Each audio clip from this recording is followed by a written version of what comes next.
Amen. Luke chapter 19. We left off around verse 28. Jesus is getting ever so close to the city of Jerusalem. He's getting close to fulfilling the prophecies about what he will do in Jerusalem. And he's about to fulfill another prophecy concerning his triumphal entry into the city itself.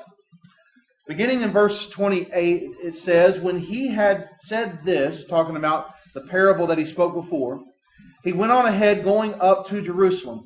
Every time in the Scriptures, when you read about people going to Jerusalem, they're going up. The reason is because it's higher in elevation.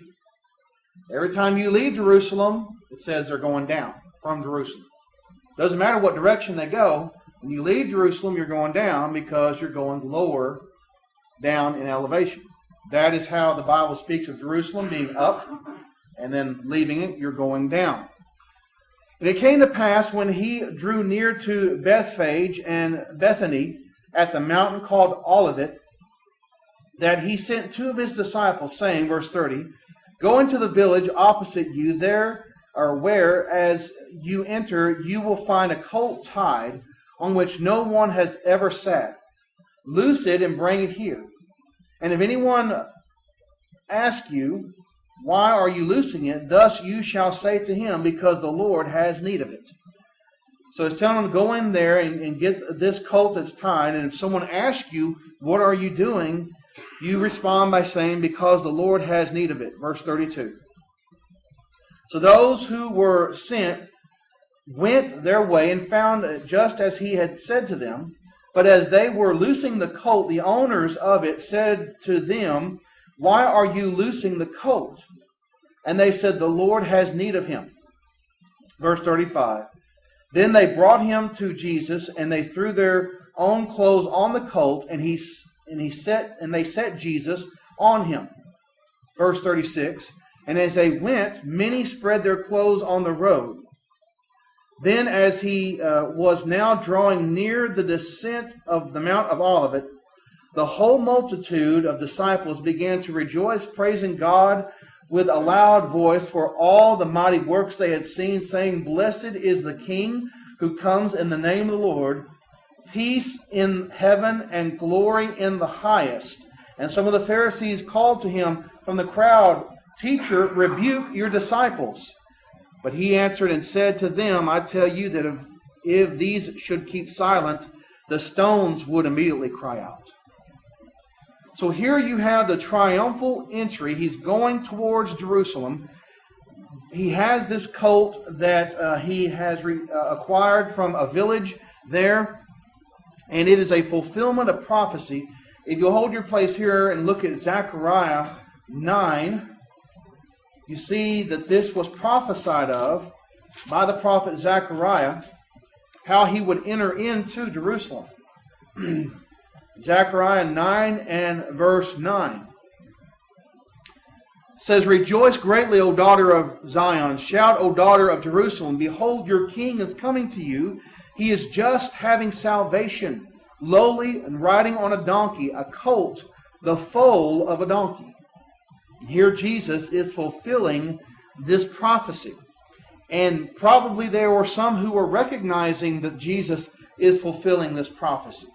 And therefore there is a great deal of rejoicing that's going on as you see that they're praising God and they're rejoicing. In verse 38, they say, blessed is the King who comes in the name of the Lord. Blessed is the King who comes in the authority of God. So they're recognizing he's coming. They're treating him like royalty. Mark and Matthew's accounts talk about how that they spread palm branches. Branches are involved in his coming.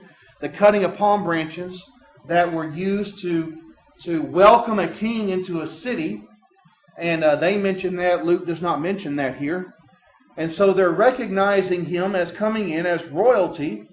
They quote from Psalm 118, verse 26, which you find there in verse 38. And so the people are anticipating the king is coming in. And they're thinking this is it. He is going to come in. He is going to defeat the Romans. And he is going to set up the earthly kingdom. And Israel is going to reign as the dominant nation on earth. The Messianic age is about to appear. Well, he's coming in and he's being welcomed as a king. And you know, I've mentioned the doctrine of premillennialism before, which states that when Jesus came in, he was rejected, and therefore Jesus postponed the kingdom till the end of time, and as a substitute gave the church. But we see here they're very accepting of Jesus coming in as king. They are welcoming Jesus as king. However, he's not going to turn out to be the type of king they were expecting. He was coming to set up a spiritual kingdom, his church. John 18 and verse 36, his kingdom that is not of this world. And therefore, this same crowd, in less than a week, are going to be crying out, "Crucify him." This is the first day of the week as far as the Sunday of the last week of Jesus' life. And as he's entering into Jerusalem, they're praising him, they're glorifying him, and by Thursday and Friday of the end of the week, they're going to be crying out, "Crucify him, his blood be upon us." That shows how people can just vacillate and just switch from one position to another just like that, when it is not what they expected. And so Jesus here is coming in. He could have set up an earthly kingdom, no problem. Jesus told Peter when he pulled out his sword and was trying to fight to defend him in the garden when they arrested him, he said to him, "Put away your sword. Don't you know I can call down legions of angels to deliver me? I don't need your help," is basically what he's saying. He could have come to set up a kingdom, an earthly kingdom, but he did not come for that purpose. And in fact, that's why they rejected him. It's because he didn't come to set up an earthly kingdom. And therefore, the Pharisees were rebuking the crowd and saying to Jesus, verse 39, "You rebuke your disciples." and Jesus said, "Look, if I tell you that if these should keep silent, my disciples," verse 40, "the stones would immediately cry out." In other words, there would be praise that would come forth. And if it were not for his disciples, the stones themselves would do that. So they are blessing him. They're inviting him in. They're waiting for an anticipation to see him do something. And he's going to do something that's very bizarre and very strange. He's not going to set up an earthly kingdom. He said over and over again, "I'm going to Jerusalem to die." To die. Not to set up an earthly empire. Verses 41 through 44, you see here Jesus weeps over Jerusalem. "Now as he drew near, he saw the city and wept over it, saying, If you had known, even you, especially in this your day, the things that make for your peace, but now they are hidden from your eyes." Verse 43. "For the days will come upon you when your enemies will build an embankment around you, surround you, and close you in on every side." Verse 44. "And level you and your children within you to the ground, and they will not leave in you one stone upon another, because you did not know the time of your visitation." He's speaking here about the destruction of Jerusalem, and that's why he's weeping over it. It says here, he wept over it in verse 41, and the Greek word there means he is openly sobbing. He's not just speaking these words with a few tears coming down his face. He's openly disturbed, sobbing, because he knows what's going to happen to them in about 40 years. He knows the destruction that's going to come upon them for them rejecting Him. And therefore, it saddened His heart. They were His people. Jerusalem was the city of the great king. It was the center of Judaism. It was where the temple was located. And yet, He says it's going to be leveled to the ground. Completely destroyed. And therefore, making this statement is a shocking thing, because he is not going in there to further glorify the city. He's going in there to die, and then later on the city is going to be destroyed within 4 decades. The surrounding of the city, this is precisely the method used by Titus, the general of the Roman Empire, as he laid siege of Jerusalem in the year 70 A.D.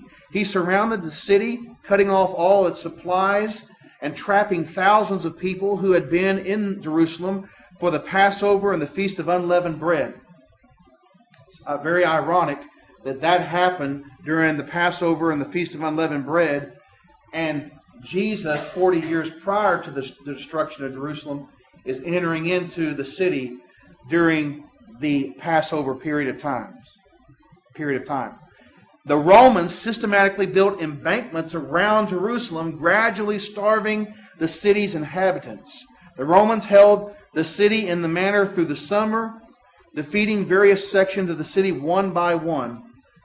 And therefore, there were thousands and thousands of people who died as a result of the besieging of the city, and blood flowing in the streets. There was so much carnage and so much as far as bloodshed. Thousands and thousands of Jews were crucified. Many more were taken into just slavery by the Roman Empire. And the one thing that needs to be understood by this, verse 44, notice what he says: you did not know this your day. And he says in verse 44, your day of visitation. You did not know. Here was your opportunity to avoid all this. To avoid all of this carnage, avoid all of this wrath. And we have to understand, Jesus is not just predicting what's going to happen. Jesus is going to cause it to happen. Providentially.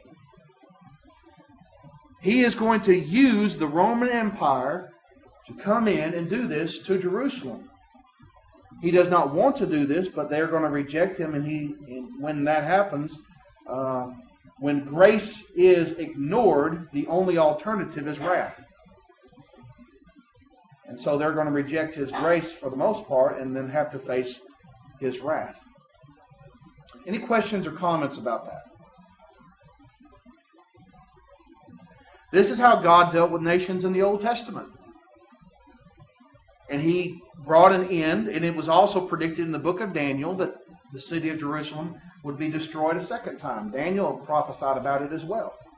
And we'll see more about this in Luke chapter 21, and beginning in verse 20. He's going to go into more detail concerning the destruction of Jerusalem.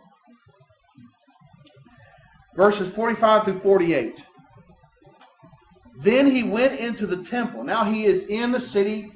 He's in the temple, which is the outer court. He's not in the building itself. He could not lawfully go in there. Only Levites could go in there.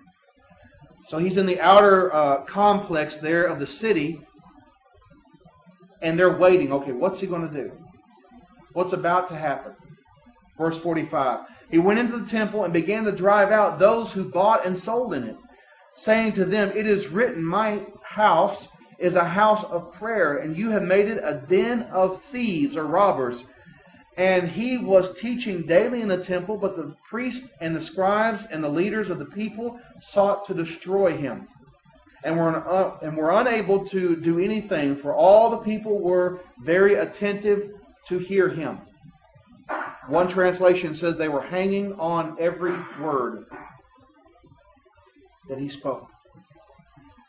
So he went in there, and what you would have in the temple is you would have the people who were pilgrims, who were coming for these Jewish feasts, would come there. They would purchase an animal for sacrifice, and the prices would be, of course, they would take advantage of people. Price gouging is what it's called. You have that during disasters, where a disaster hits a town, whether it's a tornado or something, and so a water truck will come along and it'll jack up the prices really high, price gouging. And so dishonesty was going on in there, and it was not the place for commerce to take place. That was supposed to be a sacred site, and you had den of thieves going on in the temple, the sacred temple. And so Jesus went in there and he drove them out. This would be the second time that he cleanses the temple. He did it one time at the beginning of his ministry. This is the second time he's done it. And therefore, he is infuriating the leadership. Infuriating them. Because that's going to hit them in the pocketbook. Who's benefiting from the den of thieves?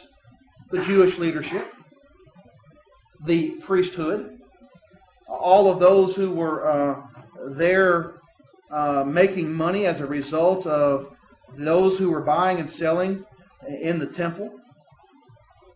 And you see here Jesus' disdain for combining the sacred with the secular. And I'm convinced he has a disdain for it today. And people today are trying to combine the sacred with the secular in the Lord's church by getting the church involved in things it should not be involved in. The people in the temple that shouldn't have been involved in this work. And I'm convinced today that he has a disdain for the things that should be going on in the church that are not going on, and has a disdain for the unscriptural practices and innovations that are taking place. Yes? There are people also selling those things, doing so in, although buying and selling in error of God's law, they were supposed to be taking up their best to be brought to be sacrificed, and what they were doing was, instead of taking their best and unblemished, we'll just buy it there, and that way I don't have to take up the best of my livestock. I'll just give him something else. Exactly. I mean, that's a good point.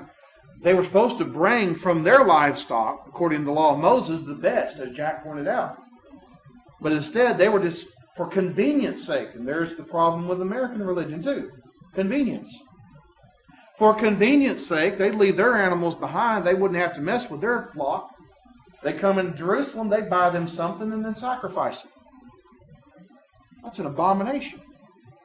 And that's exactly opposite of how they were supposed to be functioning under the law of Moses.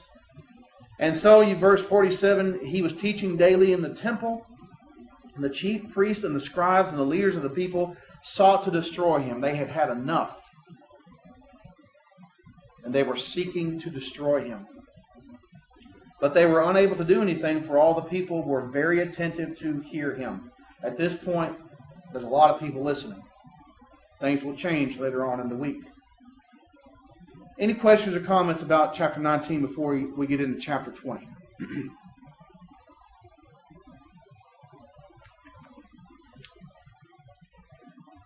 It's interesting in verse 44. We'll talk about this more when we get to Luke chapter 21.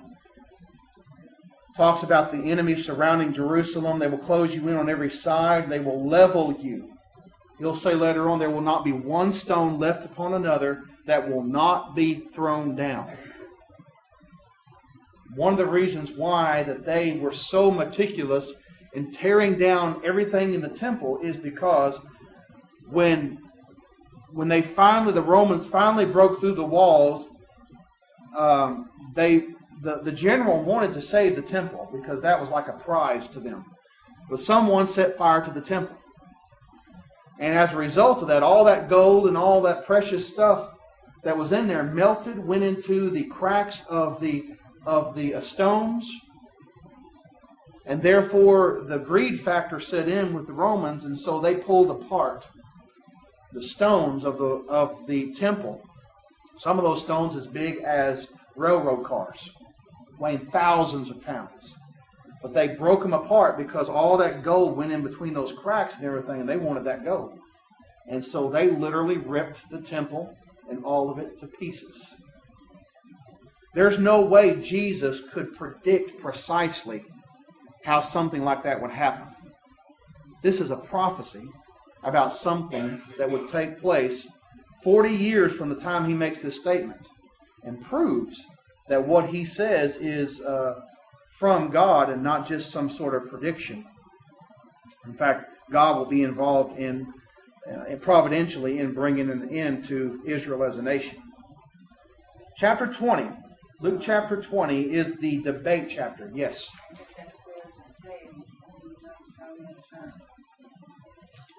I don't know.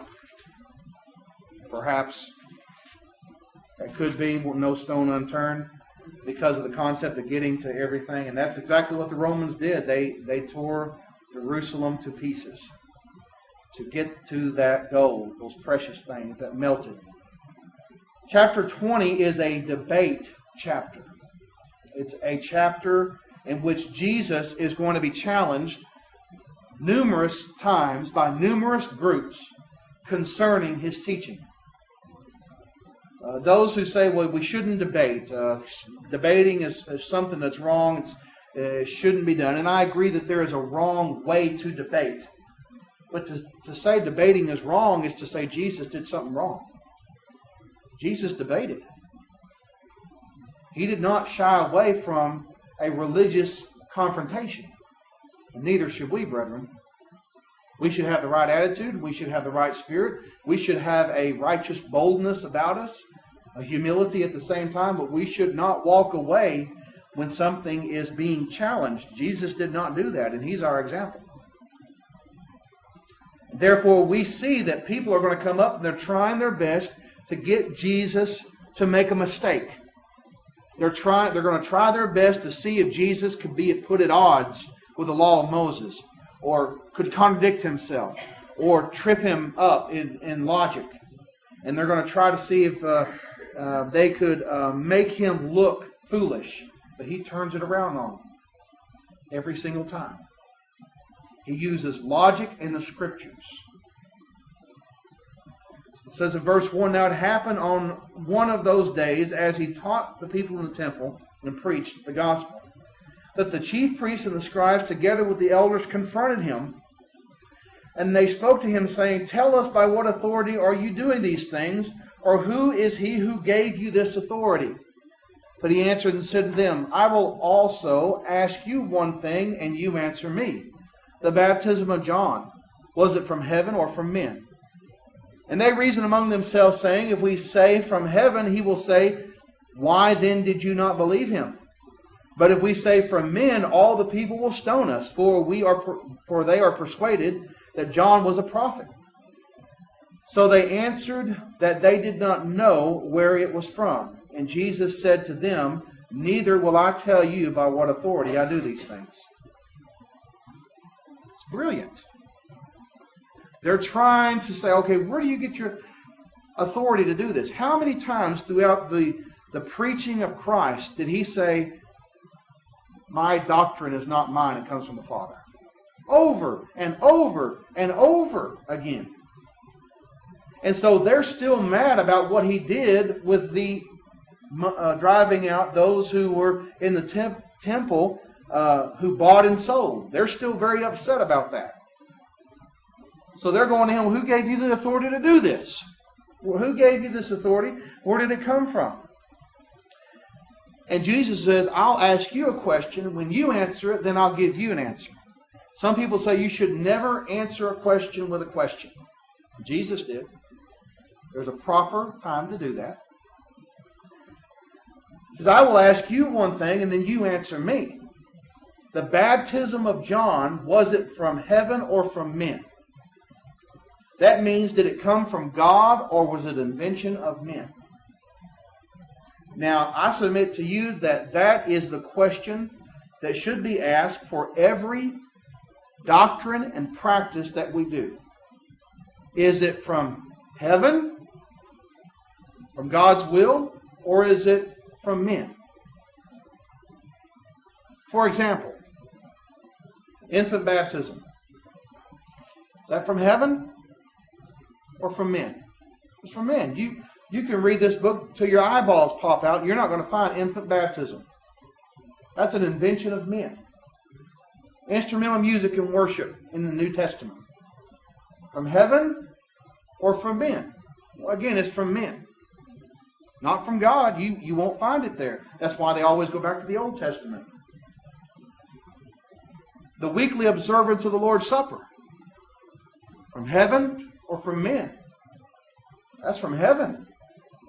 We got book, chapter, and verse for that. Acts chapter 20 and verse 7. That's a tradition. And therefore, everything that we go through religiously, we should be asking this question, is it from heaven or from men? Denominations are from men. They're not from heaven. Denominational practices are from men. They are not from heaven. Therefore, that should be the question that's asked. Colossians chapter 3 and verse 17, Paul said it this way, whatever you do in word or deed, do all in the name of the Lord Jesus, giving thanks to the God and Father through Him. Everything we do must be authorized in His name, must be from God's will, must be from heaven. So this is exactly what Jesus is asking here concerning the baptism of John. Was it from heaven? Did it come from God? If John was a prophet and it came from God, then it's from heaven. Or did John just come along and say, okay, I'm just going to have people dipped in the Jordan River and that's going to be my religious thing to do? Verse 5, they reasoned among themselves saying, if we say from heaven, He will say, why then did you not believe Him? He put them in a dilemma. See, they're trying to put Him in a dilemma. He turns it around and puts them in a dilemma. He's going to say, they're smart enough to know this. If we say that it is from heaven, He's going to say, well, why didn't you believe Him? Verse 6, but if we say from men, all the people will stone us. We're going to get killed. For they are all persuaded that John was a prophet. So they come up with the answer, we don't know where it came from. The famous, I don't know. They're indecisive. Verse 8, Jesus said to them, neither will I tell you by what authority I do these things. I'm not going to answer you either. You know what? Jesus had already answered that question numerous times throughout His ministry. He's been preaching for nearly 3 years up until this point. And if they had spent any time listening to what He said, He says, I come from the Father. Brilliant use of logic and turning the situation around. Any questions or comments about verses 1 through 8? I find something interesting. If you notice, even going back to verse 48 and you come down to here, verse 48, it says they could not find anything that they might do, for all the people were hanging on His words. And then you drop down here and it says, they were afraid of the people, they were going to be stoned. Right. Kind of reminds you of some elderships around as you kind of look at it. They're afraid of what the people will do, and they're afraid of losing their power, just like they were. Exactly. And so instead of doing what they know is right, and following the Scriptures, if they have a preacher who's preaching error, well, if we stand up against him, well, the people are going to run us out because everybody likes him. So they do nothing, and they say, well, we don't know, just like they're doing. Right. And it kind of reminds you of the elderships we have in many congregations. Right. And that's a good point as far as the elderships that have the same attitude. They won't take a stand, and we'll just say we don't know. And this is one of the things that I found in talking to liberals. When you try to press them on a black and white issue, an issue that's cut and dry, it seems so noble for them to say, well, I just don't know. You don't know?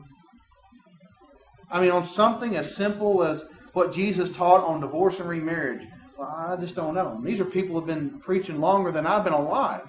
You don't know? Why don't you know? And, I've asked one time, that it's not far from here as far as where he preaches. I asked him, could you name me one false teacher in the world today? He says, I don't know. Now, he's a preacher for the Church of Christ. And he couldn't name one false teacher. I said, well, let me ask you this. Billy Graham, is he a false teacher or not? I don't know. I don't know what he teaches. The man's been preaching, the man that I was talking to has been preaching for 40 years. Longer than I've been alive. And he just don't know. That's the same type of attitude of these people. You know, what Jesus said was very black and white in verse 4. It's either from heaven or it's not. It's either right or it's wrong. There's no gray area. And liberals love to have this big, vast gray area. And that's where the devil lurks. They don't want to offend anybody. And that's exactly what they were doing. They didn't want to offend anybody. They didn't want to get themselves killed. They didn't want to make themselves look bad because they'll be asked, why didn't you do it then, if it was from heaven? So the noble, I don't know. And that is, things don't change. This is the same type of attitude 2,000 years ago that we find today. And people just don't know. They don't want to take a stand. They don't want to rock the boat. They know, they're smart enough to know if they take a certain stand, like Jack was talking about, on any issue, their popularity could plummet. Their money could plummet. They wouldn't be able to pay for their building. I know of one congregation in the Dallas area, and there's probably numerous ones like this, that told a friend of mine that used to be there, and he's not there anymore. He's going to a sound congregation now. The issue of divorce and remarriage came up, and he sat down with the eldership and said, look, here's what the Bible says on that. And he said, well, if we teach this, then half of our congregation will be condemned. We'll lose half of our congregation. So they're willing not to teach it, to keep the numbers. I've actually had eldership tell me before that the reason they would not disfellowship someone is because they could be sued. Right. The whole threat of being sued over disfellowshipping, again, that's another very unpopular thing that so many churches of Christ will not do. And it's just sad, but that's the attitude that so many people have. And Jesus said, well, verse 8, neither will I tell you by what authority I do these things. So if they could not give a simple answer to a simple question, is it from heaven or from men? He said, I'm not going to answer you either. And it's not like the answer hadn't already been given numerous times before. Look at verse 9 through 19. Jesus gives a parable of the wicked vine dressers. Jesus is giving this parable to indicate what will happen to those who reject him. And the people that he is speaking to, as it's going to say in verse 19, they know he is talking about them.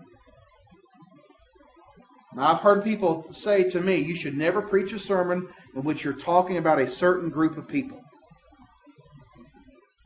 Jesus did. He preached a pointed sermon that was talking about a particular group of people who were going to be rejecting him. Look at verse 9. Then he began to tell the people this parable. A certain man planted a vineyard, leased it to the vine dressers, and went into a far country for a long time. Now at the vintage time he sent a servant to the vine dressers that they might give him some of the fruit of the vineyard. But the vine dressers beat him and sent him away empty-handed. Verse 11. Again he sent another servant, and they beat him also, treated him shamefully, and sent him away empty-handed. And again he sent a third, and they wounded him also and cast him out. Verse 13. Then the owner of the vineyard said, "What shall I do? I will send them my beloved son. Probably they will respect him when they see him." Verse 14. But when the vine dressers saw him, they reasoned among themselves, saying, "This is the heir. Come, let us kill him, and the inheritance may be ours." Verse 15. So they cast him out of the vineyard and killed him. Therefore, what will the owner of the vineyard do to them? Verse 16. He will come and destroy those vine dressers and give the vineyard to another. And when they heard it, they said, "Certainly not." Verse 17. He looked at them and said, "What then is this that is written? The stone which the builders rejected has become the chief cornerstone." Quoting from Psalm 118 and verse 22. "Whoever falls on this stone will be broken, but on whomever it falls, it will grind him to powder." Verse 19, "And the chief priest and the scribes that very hour sought to lay hands on him, but they feared the people, for they knew that he had spoken this parable against them." They knew exactly who he was talking about. Now, let's go back and look at this parable. A certain man planted a vineyard, leased it to the vine dressers, and went into a far country for a long time. What Jesus is doing here, he is using imagery that's very often found in the Old Testament concerning Israel as a nation, is a planted vineyard. You find it in Ezekiel chapter 16, for example. That God is coming to Israel as a vineyard expecting fruit. That's what you get from a vineyard, is fruit. So God planted Israel, took them out of Egypt to the hand of Moses, planted them in the promised land flowing with milk and honey. And they had servants there that were to take care of the vineyard. Verse 10 shows stewardship as well. Now, at vintage time, he sent a servant to the vine dresser that they might give him some of the fruit of the vineyard. But the vine dressers beat him and sent him away empty-handed. You see this again in verse 11 and verse 12. First, second, and third servants that are sent forth. This is referring to the prophets. The prophets that were sent to Israel, trying to get Israel to be the people that God had them planted to be and to bear fruit. But what did they do to the prophets? They rejected them. They mistreated them. You read Jeremiah and see how he was mistreated. Most of them were killed. Verse 13, the owner of the vineyard said, "What shall I do? I will send my beloved son." That's Christ. Probably they will respect him when they see him. Now we have to understand that Jesus is using accommodative language. God already knew what was going to happen to Jesus when he was sent. But for the sake of the story in human terms, he's using this vineyard owner as someone who did not know exactly what would happen. Probably, verse 13, they will respect him and when they see him. So the son, the beloved son, was sent to the vineyard, Israel. But when the vine dressers saw him, they reasoned among themselves, "This is the heir. Come, let us kill him, that the inheritance may be ours." So what are they going to do? They're going to kill Christ. They've already been seeking to kill him. They haven't found the right opportunity. They're wanting to kill him. Verse 15, so they cast him out of the vineyard and killed him. Jesus was killed outside the city. Outside the city walls, he was crucified. Therefore, what will the owner of the vineyard do? What will God do to Israel for killing his son? Verse 16, he will come and destroy those vine dressers and give the vineyard to others. The vineyard being given to others is exactly what Jesus meant when he said, "Upon this rock I will build my church." Given to others. And they heard it, they said, "Certainly not." And he looked at them and he said, "What then is this that is written? The stones which the builders rejected has become the chief cornerstone." It was prophesied in Psalm 118 and verse 22 that Christ would be rejected. Isaiah 53 talks about the suffering servant, Christ, being rejected by men. He was despised and rejected. So again, that's according to prophecy. He would be rejected. The cornerstone was a very important stone in a structure. The builders of the building in this imagery in verse 17 rejected the chief cornerstone that was the most important stone in the structure. Then he makes this statement in verse 18. Whoever falls on that stone will be broken. And I believe that he is referring here to the fact that if you come to me and you fall upon me in the sense of humbling yourself, you're going to be broken. And I can heal you. I can make you the person that you ought to be. I can restore you. But, in contrast to that, on whomever it falls, it will grind him to powder. That means that when Christ falls upon someone in judgment, there is no hope. So we have a choice whether we're going to fall upon Christ and be broken, have a broken heart, a broken spirit, coming to Him for salvation, and let Him, as the great physician, heal us and make us one of His own. But we don't want Christ to fall upon us in judgment.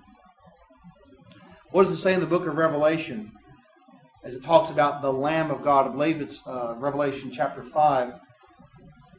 The wicked people, they're on the earth and they're saying to the rocks and the mountains, fall upon us. For the wrath of the Lamb has come, and who shall be able to stand? So we have the choice to fall upon Christ, be broken, break ourselves so that we might be useful for the Lord's purpose, but we don't want Him to fall upon us. In verse 19, the chief priests and the scribes that very hour sought to lay hands on Him. They feared the people because they knew that He had spoken this parable against them. So Jesus made it very clear who He was talking to when He was preaching. And as a result of that, they wanted to kill Him, but it wasn't the right time in God's plan of things. And also the people, the ones that wanted to kill Him, feared the people. We'll continue our study next week, Lord willing.